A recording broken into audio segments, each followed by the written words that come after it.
Thank you Jesus. दयालु पिता, स्तुति और धन्यवाद के योग्य परमेश्वर, इस बोर के समय में तेरे सम्मुख में आके स्तुति आराधना करते हुए तुझे एक सिंहासन पर बैठा के दिन भर की बातों पर तू राज्य करने के लिए, हे प्रभु, इस हाथा के अंदर, हमारे जीवनों के अंदर, हमारे घर के अंदर, हमारे सारी बातों के अंदर, हमारे काम काज के ऊपर तेरे राज्य की बातों को फैलाने के लिए लगातार कार्य करने वाला परमेश्वर के हाथ में सौंपने के लिए तूने हमें इकट्ठा किया है। कई दिन से ये काम छूट गया था, वातावरण के चलते, इन बीमारियों के चलते।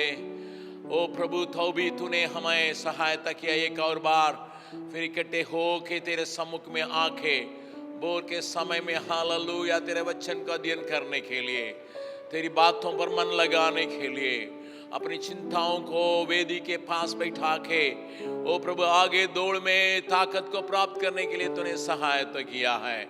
हम आनंदित और मगन हैं हमारे बातों में परमेश्वर का हाथ लगातार रहने पाए। हमारे गीत गाने के लिए हमारे होंठों को छूले, हमारे हृदय को छूले। हालेलुया। हम केवल एक काम के वजह से नहीं, परंतु सच्चे दिल से हालेलुया ओ प्रभु तेरी निकटता में आने वाले होने पाए। सहायता कर, एक एक बात में तेरी आशीष का मोहर लगने पाए। यीशु के मीठे नाम से मांगते हैं, सुन और ग्रहण कर, आमीन। हम दूसरे नंबर गीत को गाते हुए प्रभु के निकटता में आएंगे। तेरी आराधना करो, पाप क्षमा कर, जीवन दे दे, दया की याचना करो। दूसरे नंबर गीत को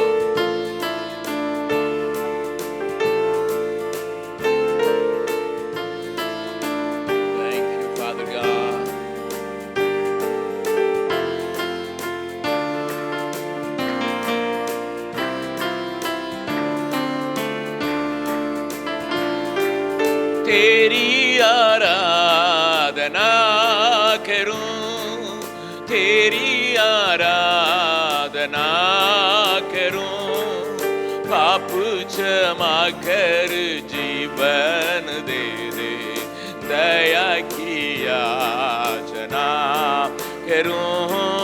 तेरी आराधना करूं, तेरी आराधना पाप क्षमा कर, जीवन दे दे, दया की याचना करूं। तेरी आराधना करूं, तू ही महान सर्वशक्तिमान, तू ही है मेरे जीवन का संगी, तू ही महान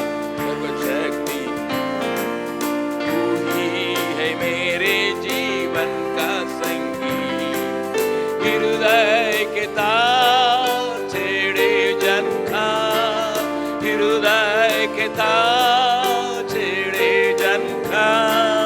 तेरी आराधना है मधुर गीत, जीवन से मेरे तू महिमा पाए।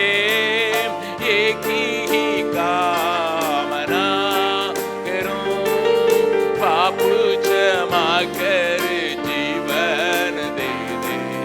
दया की याचना करूं। तेरी आराधना करूं, तेरी आराधना करूं, पाप क्षमा कर, जीवन दे दे, दया की याचना करूं।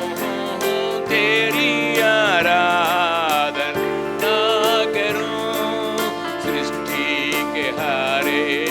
कण कण में छाया है तेरी महिमा का राज, सृष्टि के हर एक कण कण में छाया है तेरी महिमा का।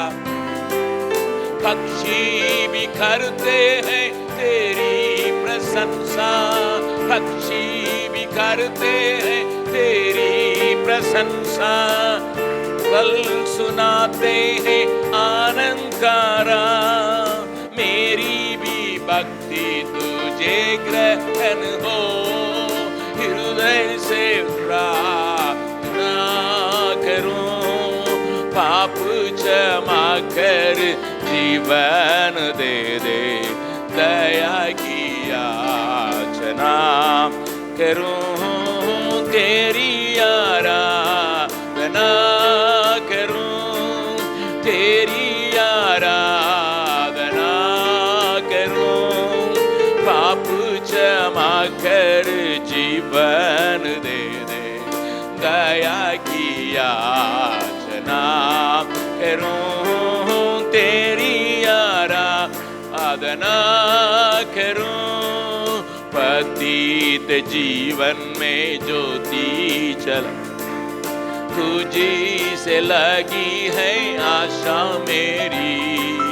पतित जीवन में ज्योति जला दे, तुझी से लगी है आशा मेरी।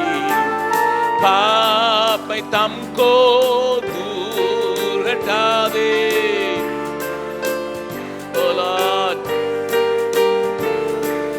पुनः हो अभिलाषा मेरी। जीवन के कठिन दुखी जनों का दृढ़ता से सामना करूं, पाप क्षमा कर जीवन दे दे, दया की याचना करूं, तेरी आराधना करूं, तेरी आराधना करूं, पाप क्षमा कर जीवन दे दे, दया की याचना करूं, तेरी आराधना करूं। मैं आपको एक बात को सुनाने के लिए चाहता हूं। आज से लेकर अय्यूब की किताब का एक एक अध्याय में से कुछ खास बातों को लेके हमारा भाई मरियोस ने अपने व्हाट्सएप के द्वारा दुनिया के कई लोगों तक पहुंचाया है अंग्रेजी में। इस अध्याय में से एक शब्द को, उसका सारी बातों में से एक शब्द को निकाल के उस शब्दों के अनुसार बैठाए हैं और उसमें कई अच्छी बातों को उन्होंने प्रकट किया है। इस बात को मैंने भी जब देखा, मैंने सोचा हमारे लोग भी लाभान्वित होना है, इसलिए मैंने उनसे विनती किया इस सीरीज को आप लीजिए। सारी बातों को नहीं बतला सकेंगे, परंतु एक एक बात को लेके थोड़ा सा लोगों को उत्साहित कीजिए करके मैंने उनसे विनती किया। वे तैयार होके भी आए हैं। इन बातों को अंग्रेजी में आप अच्छा से बैठा सकते हैं, लेकिन हिंदी में और तमिल में उसका अनुवाद करके वे इस टीवी में डालेंगे, लेकिन फिर आपको व्हाट्सएप में भी भेजने के लिए कष्ट करेंगे। अगर आप अपना व्हाट्सएप नंबर को उनके पास दे दीजिएगा तब। और बाइबल स्कूल स्टूडेंट के लिए भाई रवि कुछ प्रबंध करेंगे उसको समझने के लिए, ताकि वे उसको पढ़ के आ सकें। परमेश्वर हमें सहायता करें, क्योंकि कितने लोग आएंगे, कितना प्रिंट आउट लेना है ये असंभव है, इसलिए तो उस प्रकार के प्रबंध करने के लिए हम लोग कोशिश करेंगे। सகோதரர் மரியோஸ் அந்த ஒவ்வொரு அதிகாரத்திலிருந்தும் ஒரு வார்த்தையை ஆங்கிலத்தில் எடுத்து அந்த வார்த்தைகளுக்கு அந்த ஒவ்வொரு எழுத்துக்கு ஒரு விளக்கம் இந்த அதிகாரத்திலிருந்தே எடுத்து கொடுத்து அதை கோர்வையாக்கி இருக்கிறதை நீங்கள் ப்ராஃபிட் குளோபலில் நீங்கள் பார்க்கலாம், அவருடைய வாட்ஸ்அப்பில் பார்க்கலாம். அதை ஆங்கிலத்திலையும் ஹிந்தியிலையும் மொழிபெயர்த்து இருக்கிறார். அதையும் நீங்கள் பெற்றுக்கொள்வதற்கு உங்களுடைய நம்பரை கொடுத்தால் உங்களுக்கு வரும், அதை பெற்றுக்கொள்ளலாம். இல்லாவிட்டால் சாயங்காலத்தில் இது ஒளிபரப்பப்படும் போது அதில் அது சொல்லப்படுகிறது. ஆனால் உங்கள் கைகளில் இருந்து மறுபடியும் நீங்கள் தியானிக்க வேண்டும் என்கிற ஒரு நோக்கத்தோடு கூட இதை செய்வதற்கு நாம் பிரயாசப்படுகிறோம். मरियोस आएंगे, बाबू राजा रिहन उनका अनुवाद करेंगे.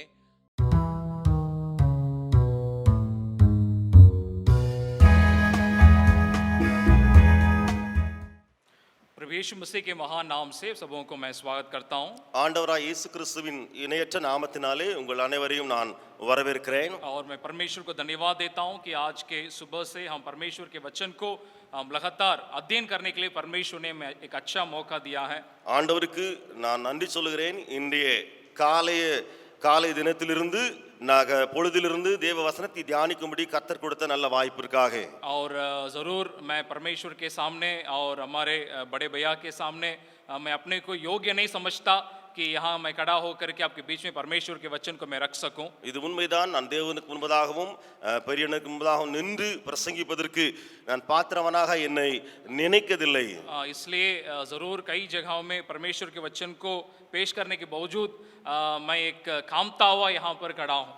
அநேக இடங்களிலே நான் பிரசங்கித்து வந்தாலும் அதற்கு பின்பும் கூட நான் நடுங்கினவனாகத்தான் உங்கள் முன்பதாக நிற்கிறேன். और कल से मेरा कोशिश रहेगा ताकि हम इस वचन को संक्षिप्त रूप में आपके बीच में प्रिंट आउट के रूप में या अन्य कोई और रूप में आपको हम दे सकें ताकि आपके लिए लाभदायक हो सके. நாளைய தினத்திலிருந்து முயற்சி எடுப்பேன் உங்களுக்கு பிரிண்ட் அவுட் வடிவமாக பேப்பர் வடிவத்திலே அல்லது மற்ற வடிவத்திலே இந்த பிரசங்க செய்திகளை உங்களுக்கு கொடுப்பதற்காக. और जैसे बड़े भैया ने हमारे बीच में एक बात को उन्होंने कहा था, எப்படி பெரிய அண்ணன் ஒரு காரியத்தை நம்மிடத்திலே சொன்னார்களோ, इस अय्यूब के किताब को हम इस प्रकार से हम अध्ययन करने जा रहे हैं. இந்த யோபுவின் புத்தகத்தை இப்படியாக நாம் தியானிக்க போகிறோம். एक अध्याय को हम एक शीर्षक के तले हम अध्ययन करने जा रहे हैं. ஒவ்வொரு அதிகாரத்தையும் ஒவ்வொரு தலைப்பின் கீழே தியானிக்க போகிறோம். और जरूर मैं इस अय्यूब के किताब को एक प्रचार के लिए मैंने तैयार नहीं किया था. உண்மையிலேயே நான் இந்த யோபுவின் புத்தகத்தை தியானிக்கும் பொழுது பிரசங்கத்துக்காக தியானிக்கவில்லை. मेरे व्यक्तिगत प्रतिदिन के अध्ययन में वो एक बाग के रूप में चले आया. என்னுடைய அன்றாட தனிப்பட்ட வாழ்க்கையின் தியானத்திலே அது ஒரு காரியமாக அமைந்தது. और अय्यूब इस प्रति एक जो हमारा जो वातावरण है उसमें एकदम ठीक बैठता है. இந்த யோபுவின் காரியம் இருக்கிறதே நம்முடைய இப்பொழுது இருக்கிற சூழ்நிலையிலே அது மிகவும் பொருந்தக்கூடியதா இருக்கிறது. और जब मैं इस व्यक्तिगत अध्ययन को मैं जब लोगों के बीच में उसको मैं भेज रहा था, நான் என்னுடைய தனிப்பட்ட இந்த தியான குறிப்புகளை என்னை சார்ந்த ஜனங்களுக்கு அனுப்பி கொடுத்தபோது और उनके बीच में से भी कई प्रकार के फीडबैक मेरे पास आए कि परमेश्वर ने इस वातावरण में उनके साथ बर्ताव करते हुए அவர்கள் மத்தியிலிருந்து अनेक ஃபீட்பேக்கான காரியங்கள் வந்தன. தேவன் என்னோடு கூட இன்றைய சூழ்நிலையில் இடைப்பட்டார் என்று சொல்லி. और इस अय्यूब के पहले अध्याय को मैं उस दिन मैंने अध्ययन करना शुरू किया. நான் இந்த யோபுவின் சரித்திரம் முதலாவது அதிகாரத்தை அந்த நாளிலே தியானிக்க ஆரம்பித்தேன். इस साल के मार्च महीने के 10 तारीख को मैंने इसको अध्ययन करने के लिए शुरू किया था. இந்த வருடத்தினுடைய மார்ச் மாதம் 10ஆம் தேதி ஆரம்பித்தேன். ये जैसे आप जानते हैं पूरे अय्यूब की किताब अय्यूब के जो पीड़ा या उसके दर्द और उसके उस प्रकार के उसके सफरिंग के आधारित ये रचा गया है, लिखा गया है. நீங்கள் அறிந்திருக்கிறபடி இந்த யோபுவின் சரித்திரம் முழுவதும் யோபுவினுடைய பாடு அல்லது யோபுவினுடைய துக்க நாட்கள் அது संबंधமான காரியங்களை குறித்து இருக்கிறது. इसलिए जब हम हमारे जीवन में उस प्रकार की पीड़ा में या दर्द और दुख में जब हम गुजरते हैं हमें एक प्रोत्साहित देने के एक अच्छा वचन है.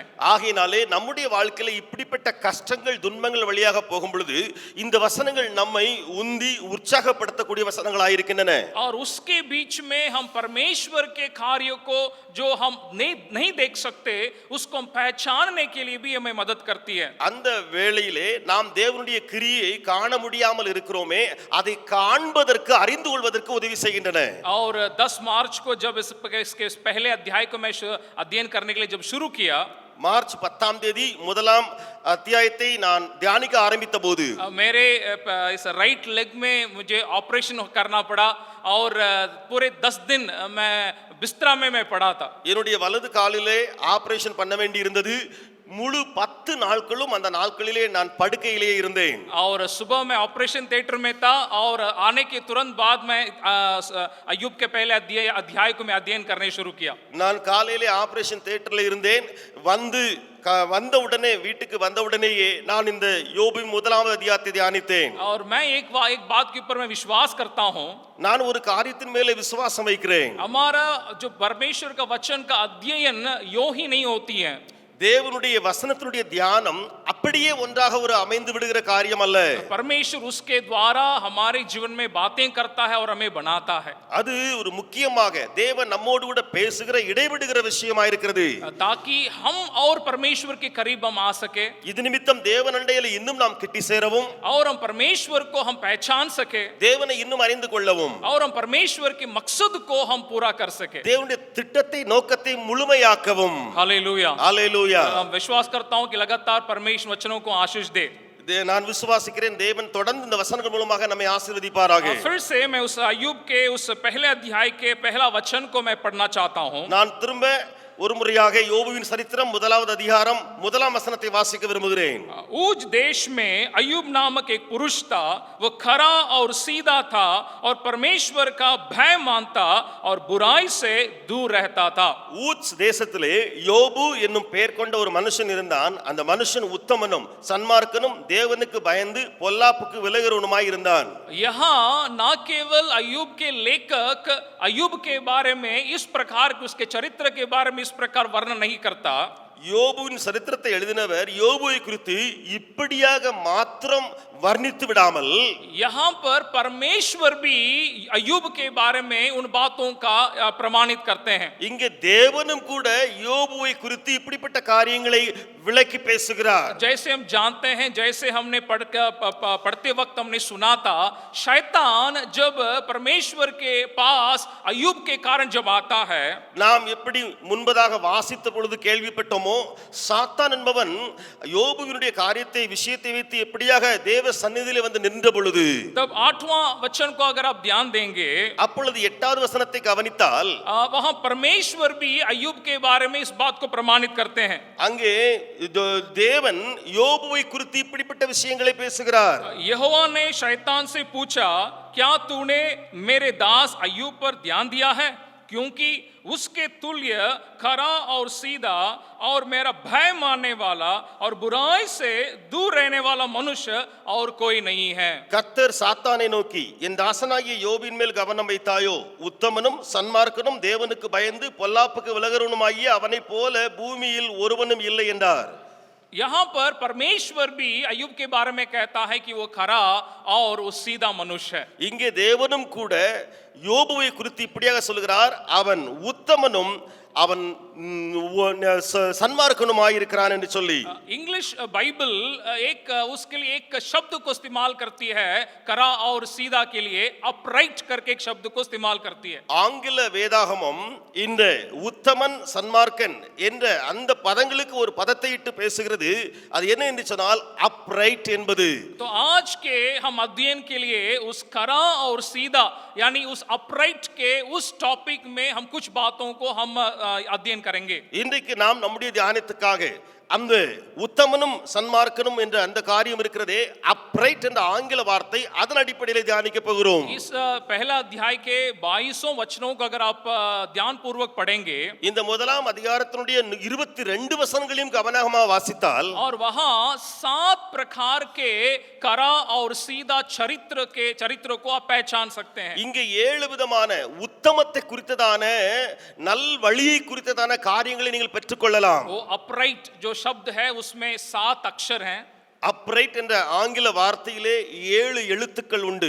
और उन 7 अक्षरों में से 7 बातों को इस पहले अध्याय में हम पहचान सकते हैं। இந்த 7 எழுத்துக்கள் அடங்கிய அப்ரைட் என்ற வார்த்தையிலிருந்து 7 காரியங்களை முதலாம் அதிகாரத்திலிருந்து நாம் தியானிக்க முடியும். तो बाद में मैं आपके बीच में उन बातों को लिखित रूप से मैं भेजने के लिए मैं कोशिश जरूर करूंगा। பின்பதாக நான் இந்த காரியங்களை உங்கள் மத்தியில் எழுத்து வடிவமாக ஒரு காகித வடிவமாக கொடுக்க முயற்சி எடுப்பேன். लेकिन मैं आज सिर्फ उसमें से 2 बातों के ऊपर मैं जोर देने के लिए चाहता हूं। ஆனால் இன்றைக்கு நான் அதிலிருந்து வெறுமனே 2 காரியங்களை குறித்து பேச விரும்புகிறேன். कि मैं परमेश्वर के सामने एक सीधा और खरा मनुष्य मैं होने का मतलब क्या है। நான் தேவனுக்கு முன்பதாக உத்தமனும் சன்மார்க்கனுமாய் இருக்கக்கூடிய காரியங்கள் எவை?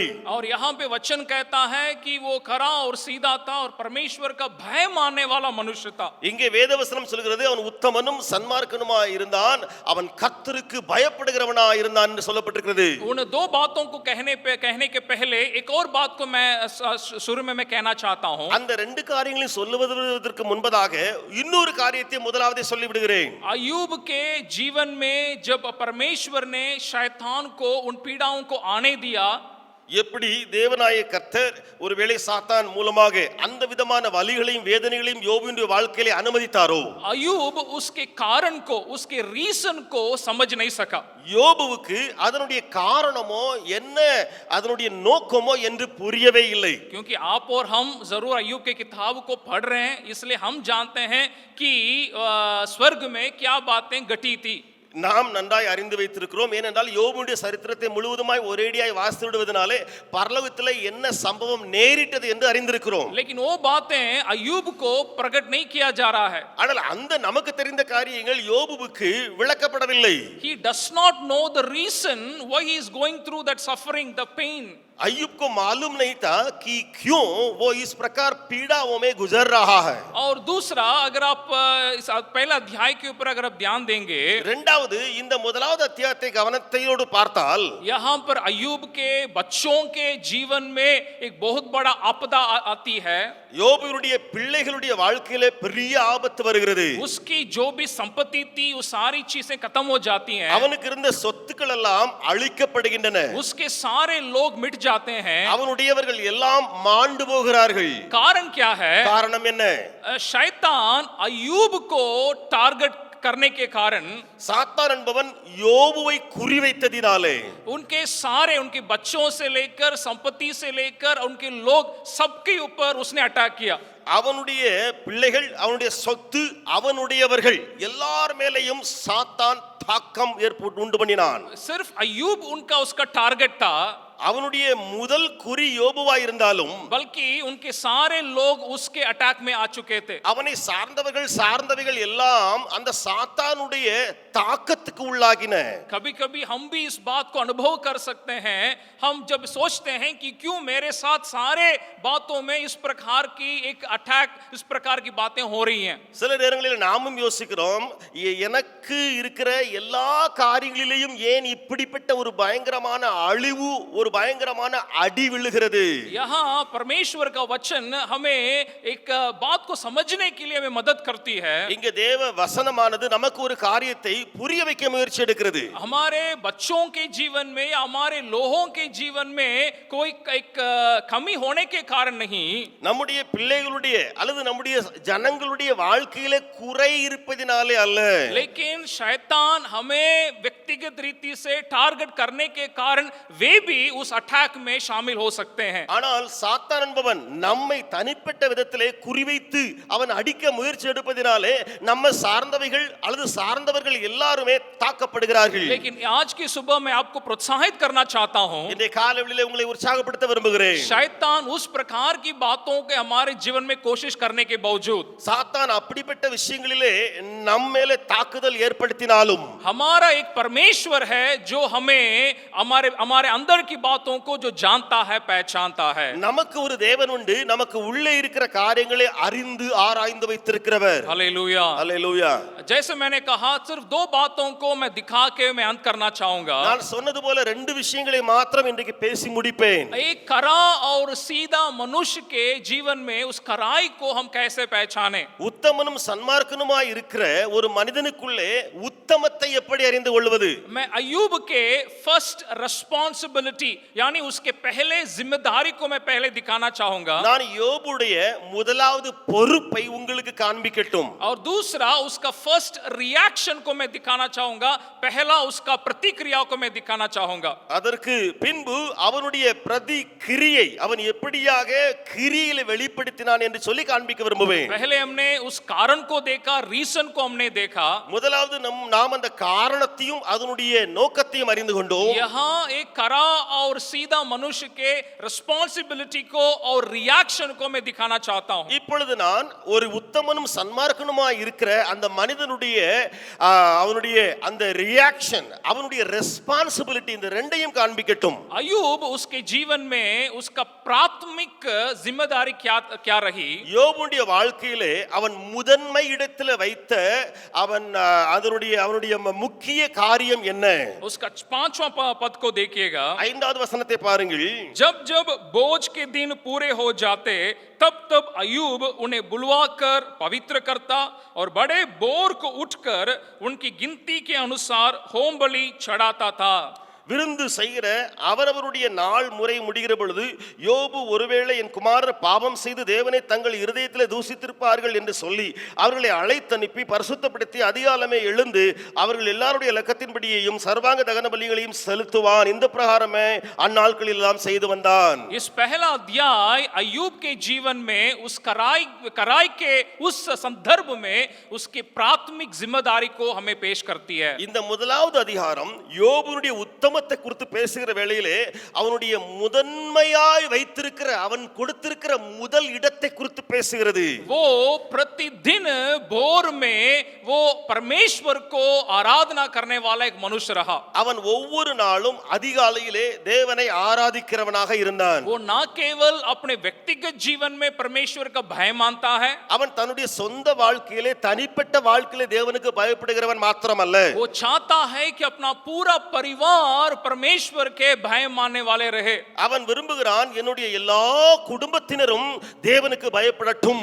इसलिए वचन कहता है कि वो प्रतिदिन बड़े भोर को उठकर वो अपने बच्चों के लिए परमेश्वर के सम्मुख वो विनती करता है। ஆகையினால இங்கே வசனம் சொல்கிறது அவன் ஒவ்வொரு நாளும் காலையில் அதிகாலமே எழுந்து இந்த சர்வாங்க தகன பலியை செலுத்துவான். तो हमारे जीवन में एक खरा और सीधा रास्ता में जाने के लिए நம்முடைய வாழ்க்கையிலே உத்தம சன்மார்க்க வழியிலே செல்வதற்கு एक ही यहाँ पे कारण है ஒரே ஒரு காரணம் இருக்கிறது. कि हम प्रतिदिन उस परमेश्वर के सम्मुख में होना, நாம் ஒவ்வொரு நாளும் அந்த தேவ சமூகத்திலே காணப்பட வேண்டும். हमारे साथ कोई भी प्रकार की बातें क्यों न घटे, நம்முடைய வாழ்க்கையிலே என்னென்ன சம்பவங்கள் நேரிட்டாலும் சரி, कभी हम उस बात में ना झुकने पाए, நாம் ஒருபோதும் அந்த காரியத்திலே இழுக்கப்பட்டு விடாமல் कि हम प्रतिदिन हम परमेश्वर की उपस्थिति में जाने वाले हो सके ஒவ்வொரு நாளும் தேவ சமூகத்துக்கு போகிறவர்களாக மாறுவோம். और अपने पूरे परिवार को उस परमेश्वर के उस मार्ग में हम अगुवाई हम कर सके, நம்முடைய முழு குடும்பத்தையும் அந்த தேவனுக்குடைய காரியங்களுக்கு நேராய் வழி நடத்துகிறவர்களாய் மாறுவோம். यहाँ अय्यूब का एक विचार इस प्रकार रहा। இங்கே யோபுவினுடைய எண்ணம் இப்படியாக இருந்தது. जरूर वे भाई बहन इकट्ठे होकर के वहां उन बातों को कर रहे हैं, உண்மையிலேயே சகோதர சகோதரிகளாக கூடி காரியங்களை செய்கிறார்கள் தான். लेकिन उसमें भी कोई प्रकार के पाप नहीं होना है। ஆனால் அதிலேயும் கூட எந்த விதமான பாவம் வந்துவிடக் கூடாது. इसलिए उनके प्रति वो परमेश्वर की उपस्थिति में जा रहा है। ஆகையினாலே அவர்களின் நிமித்தமாக அந்த யோபு தேவ சமூகத்துக்கு போகிறான். आजकल हमारे सारे बच्चे ऑनलाइन के पढ़ाई कर रहे हैं। இன்னைக்கு நம்முடைய பிள்ளைகள் அனைவரும் ஆன்லைனிலே படித்துக் கொண்டிருக்கிறார்கள். एक समय था जब ये कहा जाता था कि बच्चे फोन या कोई प्रकार के उन बातों को साधनों को इस्तेमाल नहीं करना है। ஒரு காலகட்டத்தில் சொல்லப்பட்டது பிள்ளைகளுக்கு கையில போனை கொடுக்க கூடாது, அவங்க போனை பார்த்து விளையாட கூடாது. लेकिन आज वही उनका जीवन बन गया है। ஆனால் இன்றைக்கு அதே பொருள் தான் வாழ்க்கையாய் அமைந்து விட்டது. पहले ना टीचर्स जो बच्चों को क्लास में ये कहते थे, முதலாவது ஆசிரியர்கள் பிள்ளைகளுக்கு இப்படியாக கற்றுக் கொடுத்து வந்தார்கள். कोई बच्चा अगर खेल रहा हो या नटखटी कर रहा हो, யாராவது பிள்ளை குறும்பு பண்ணுது, யாராவது பையன் விளையாட்டுக்கிட்டே இருக்கிறான் அப்படின்னு சொன்னா तो एक कॉमन एक डायलॉग होता है, இப்படியாக பொதுவான ஒரு கூற்று ஆசிரியர்கள் சொல்லுவது, क्या तुम ये अपना घर समझ रहा है? என்ன இது உன் வீடு நினைச்சியா? लेकिन आज क्लासरूम ही घर बन गया है। ஆனால் இன்னைக்கு கிளாஸ் ரூமே வீடாக மாறிவிட்டது. तो हम इस संदर्भ में हमें खास तौर से हमारे बच्चों के लिए अय्यूब की तरह परमेश्वर की उपस्थिति में होना बहुत ही अनिवार्य है। ஆகையினாலே நாம் நம்முடைய பிள்ளைகளுக்காக யோபுவை போல தேவ சமூகத்திலே காத்திருக்க வேண்டிய அவசியம் உண்டு. और मेरा लड़का को हमने एलकेजी में एडमिट किया है, என்னுடைய பையனை நாங்கள் எல்கேஜில அட்மிஷன் வாங்கி கொடுத்தோம். और कभी कभी मैं उसके ऑनलाइन क्लास में उसके साथ में बैठता हूँ, நான் சில நேரங்களிலே அவனுடைய ஆன்லைன் கிளாஸ்ல நான் அமர்ந்து பார்ப்பேன். और उसके अलावा भी उसको पढ़ाने पढ़ाने के लिए कोशिश करते हैं, அதையும் தாண்டி அவனுக்கு எதையாவது சொல்லி கொடுக்க முயற்சி எடுக்கிறோம் வீட்ல. अब ये और पढ़ना करके ट्यूशन भी भेज रहे हैं। இன்னும் படிக்கணும்னு சொல்லி அந்த வயசுலயே டியூஷனுக்கு அனுப்பி வைக்கிறோம். लेकिन अयूब मुझे एक और खास बात को, जिम्मेदारी को सिखाता है ஆனால் யோபு என்பவன் இன்னும் ஒரு முக்கிய பொறுப்பையும் நமக்கு கற்றுக் கொடுக்கிறார். कि हमारे बच्चे सबसे ज्यादा वे परमेश्वर के मार्ग में चलने वाले वे बने। நம்முடைய பிள்ளைகள் எல்லாரை காட்டிலும் அல்லது எல்லாவற்றை காட்டிலும் தேவனுக்கு பயந்து தேவ வழியிலே நடக்கட்டும். और दूसरा एक बात को मैं दिखाना चाहता हूं, இரண்டாவது இன்னொரு காரியத்தை நான் சொல்லுகிறேன். उसका प्राथमिक, उसका प्रतिक्रिया, फर्स्ट रिएक्शन उसका कैसा रहा। அவனுடைய முதலாவது கிரியை அல்லது அவன் பதிலுக்கு காட்டுகிற கிரியை என்ன என்று சொல்லி பார்க்கலாம். वो 20वें वचन में उसको वहां देखते हैं। 20வது வசனத்திலே நாம் அதை பார்க்கிறோம். जैसे हम जानते हैं अय्यूब के जीवन में सारी बातें जब खत्म हो जाती हैं, हानि उसके जीवन में जब चली आती है, நாம் அறிந்திருக்கிறோம் தீமை அல்லது பயங்கரமான தீங்கு வருகிற வேளையிலே யோபுடைய வாழ்க்கையிலே எல்லாம் அவனை விட்டு போய்விட்டன. अय्यूब हमें दिखाता है एक खरा और सीधा व्यक्ति, एक अपराइट व्यक्ति किस प्रकार प्रतिक्रिया करता है। How does N upright man react.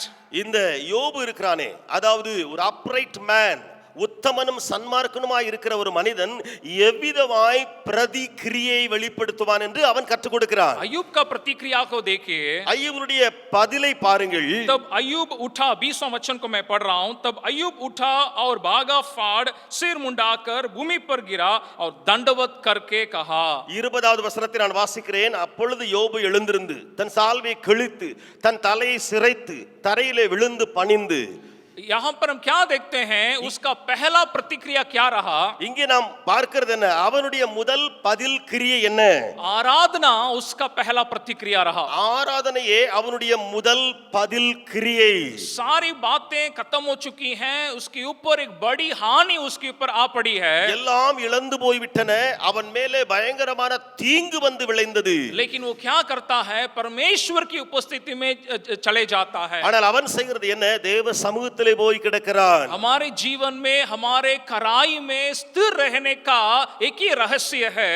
நம்முடைய வாழ்க்கையிலே உத்தமத்திலே நிலைத்திருக்க ஒரு ரகசியம் இருக்கிறது. वो यही है कि हम परमेश्वर की उपस्थिति में तुरंत चले जाना। நாம் உடனே தேவ சமூகத்துக்கு ஓடி போவது. हमारे जीवन में जब इस प्रकार की बातें जब आ पड़ती हैं, நம்முடைய வாழ்க்கையில இப்படிப்பட்ட காரியங்கள் வருகிற வேளையிலே हम उसको किस प्रकार सामना करना है करके हम विचार कर सकते हैं। நாம் அவைகளை எப்படியாய் மேற்கொள்ள வேண்டும் என்று சொல்லி எப்படி நாம் முயற்சி எடுக்கிறோம்? या कोई मनुष्य से उस प्रकार की बातें जब हमारे सामने चली आती हैं, அல்லது யாரோ ஒரு மனிதர்கள் மூலமாக அப்படிப்பட்ட காரியங்கள் நம்ம மேலே வந்து விழுந்தால் मैं उसको किस प्रकार के प्रत्युत्तर दूं करके मैं विचार कर सकता हूं। அதற்கு பதிலாக நான் என்ன செய்வேன், என்ன கிரியை காண்பிப்பேன் என்று நாம் யோசிக்கிறோம். लेकिन अय्यूब उन बातों को नहीं करता है। ஆனால் அவனோ அப்படியாக யோசிக்கவில்லை. वो तुरंत परमेश्वर की उपस्थिति में चले जाता है। உடனே தேவ சமூகத்துக்கு போகிறான். हालेलुया। அல்லேலூயா. हमारे जीवन में भी कोई भी ऐसा परिस्थिति जब आती है,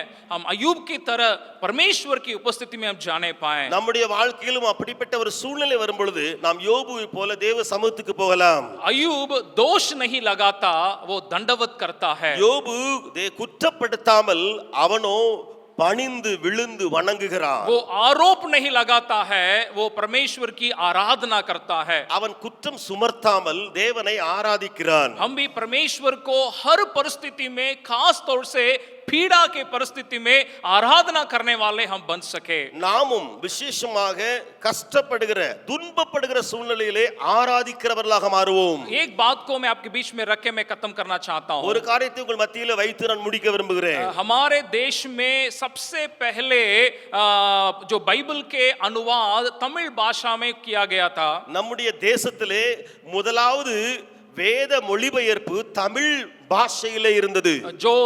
जो कोई जानते हैं, बर्तलोमेयू ज़िगनबाल करके मिशनरी जर्मन देश से हमारे देश में आकर तमिल भाषा में पहला बाइबल को अनुवाद करके हमारे देश के लिए दिया था। பர்த்தலோமியு என்று சொல்லி அவர்கள் ஜெர்மன் நாட்டிலிருந்து நம்முடைய தேசத்துக்கு வந்து அவர்கள்தான் அந்த வேதாகமத்தை தமிழ் பாஷையிலே முதலாவது இந்தியாவிலே மொழிபெயர்த்தார்கள். उनकी जीवन की भूमिका आसान नहीं रहा। அவருடைய வாழ்க்கையினுடைய வாழ்கிற அந்த காரியங்கள் ஒரு எளிதான ஒரு காரியம் அல்ல. वो जब छोटे बच्चे उसकी उम्र में ही उसने अपने पिता को खो दिया தன்னுடைய குழந்தை பருவத்திலேயே தகப்பனை இழந்தார், और उसका माँ को खो दिया தாயை இழந்தார், और उसको उसकी दीदी ने ही बढ़ाई और उसके दीदी को भी उन्होंने खो दिया அக்கா தான் வளர்த்து உயர்த்தினாங்க, அக்காவையும் இழந்தார். और भारतवर्ष में मिशनरी के रूप में जब आए उनको तुरंत उनको वहां के सरकार ने जेल में बंद कर दिया இந்தியாவிற்கு மிஷனரியாக வந்த உடனேயே அந்த அரசாங்கம் அந்த நாட்களிலே ஜெயிலுக்கு அனுப்பிட்ட வரை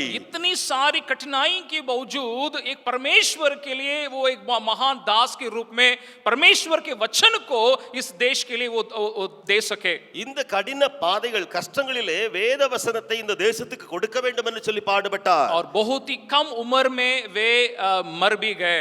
மிகுந்த குறைவான வயதிலேயே அவர் தேவனண்டை சேர்ந்தார். जब मैंने देखा इसके कारण क्या है, इस प्रकार एक पीड़ा और दर्द और हानि के भूमिका में आने के बावजूद परमेश्वर के लिए ज़िगनबाल कैसे कार्य कर सके. இந்த ஜீகன்பால் என்பவர் இப்படிப்பட்ட கடின சூழ்நிலையிலும் தேவனுக்காக உத்தமத்திலே அல்லது அவருக்காக கிரியை செய்தாரே, அதற்கு காரணம் என்று சொல்லி அலசி பார்த்தால் उसकी मां जब वो मरने के तट पर जब वो पाई गई, அவருடைய தாயார் மரண படுக்கையிலே இருந்தபோது उसने अपने बच्चों को बुलाई தாயார் தன்னுடைய பிள்ளைகளை கூப்பிட்டார்கள். और उसके मां ने एक बात को उनके बच्चों को कहा था. தாய் பிள்ளைகளுக்கு ஒரு காரியத்தை சொல்லி போனாள், बच्चे मैं दुनिया को छोड़ के मैं जा रही हूँ, பிள்ளைகளே நான் உலகத்தை விட்டு கடந்து போகிறேன், आपको मैं कोई प्रकार की संपत्ति को मैं छोड़ के नहीं जा रही हूँ, உங்களுக்கு எந்த சொத்தையும் விட்டு நான் வைத்து போகவில்லை, लेकिन एक बात को मैं छोड़ के जा रही हूँ. ஒன்றை நான் விட்டு விட்டு சொல்கிறேன், इस बाइबल के हर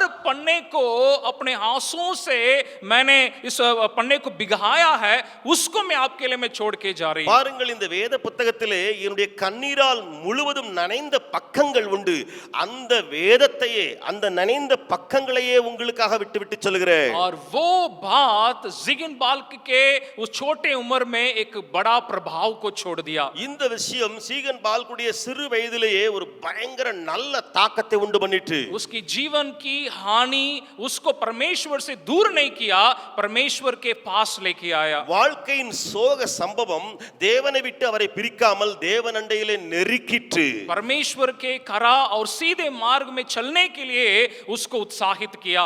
உத்தமனும் சன்மார்க்கனுமாய் இருப்பதற்காக அவனை உற்சாகப்படுத்திற்று. और लोगों के लिए परमेश्वर के कारण परमेश्वर के निमित्त आशीष का कारण बना दिया. ஜனங்களுக்காக தேவ நிமித்தமாக ஆசீர்வாதமான ஒரு காரணமாய் மாற்றிற்று. आइए हम इस अध्ययन के आधारित हम अपने आप को भी परमेश्वर की उपस्थिति में हम अपने को अर्पण करें. இந்த அதிகாரத்தினுடைய தியானத்தின்படியே நம்மை நாமும் தேவ சமூகத்தில் ஒப்புக் கொடுப்போமா? आइए हम प्रार्थना करें. நாம் ஜெபிக்கலாம். अनुग्रहकारी पिता आपको हम धन्यवाद देते हैं. கிருபை நிறைந்த பிதாவே உமக்கு நன்றி. प्रभु हमारे जीवन में भी इस प्रकार की हानि और पीड़ा और दर्द और परीक्षा जब चली आती है, எங்களுடைய வாழ்க்கையிலும் இப்படிப்பட்ட வலி வேதனை சோதனைகள் வருகிற போது प्रभु हम कई बार उसके कारण को हम नहीं पहचानते, ஆண்டவரே அநேக முறை அதனுடைய காரணங்கள் எங்களுக்கு தெரியவில்லைதான். लेकिन प्रभु हम एक बात से आज हम प्रोत्साहित हैं ஆனால் ஒரு காரியத்தினால இன்றைக்கு உற்சாகம் அடைந்திருக்கிறோம். कि प्रभु आप सारे बातों को आप पहचानते हैं, जानते हैं. நீர் எல்லாவற்றையும் அறிந்து நன்றாய் வைத்திருக்கிறவர். प्रभु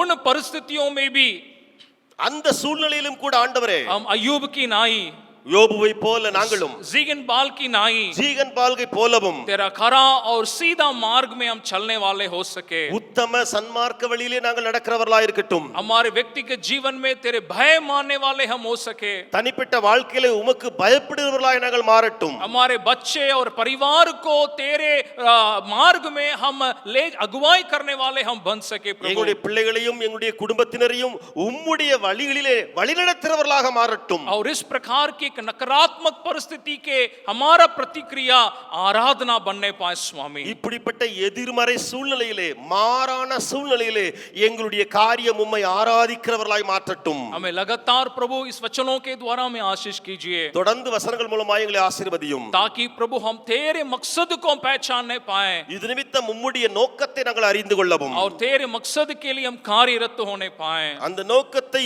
தொடர்ந்து நிறைவேற்றவர்களாகவும் மாறட்டும். आदर और महिमा आपको देते हैं. எல்லா துதி கன மகிமை உமக்கே. यीशु मसीह के नाम से प्रार्थना मांगते हैं पिता. இயேசு கிறிஸ்துவின் நாமத்தினாலே ஜெபிக்கிறோம் பிதாவே. आमेन.